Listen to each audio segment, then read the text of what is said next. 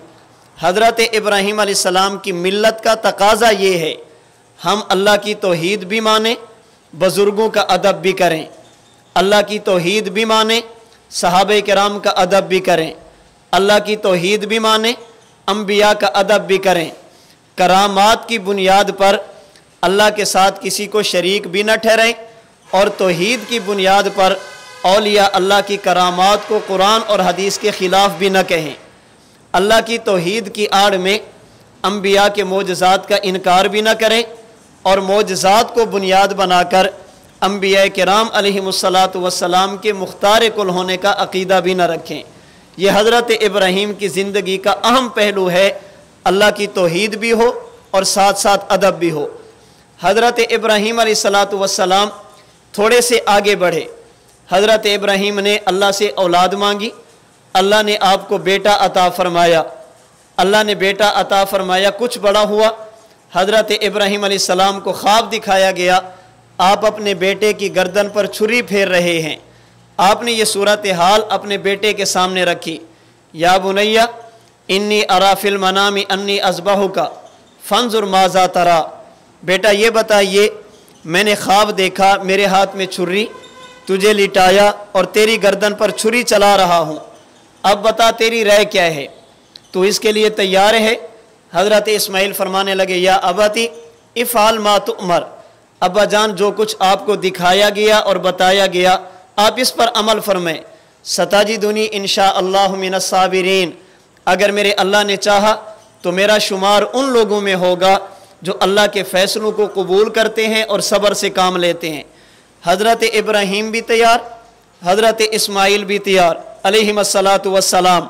فلما اسلم وتلہ للجبین، حضرت ابراہیم نے اپنے بیٹے کو زمین پہ لٹایا، چھری لے کر اپنے بیٹے کی گردن پر چھری چلانا شروع فرمایا، چھری نہیں چلی، اللہ تعالیٰ نے حضرت ابراہیم سے حضرت اسماعیل کو بچایا، اور ان کے بدلے میں اللہ نے حضرت ابراہیم کے ہاتھ سے دمبا ذبح کرایا۔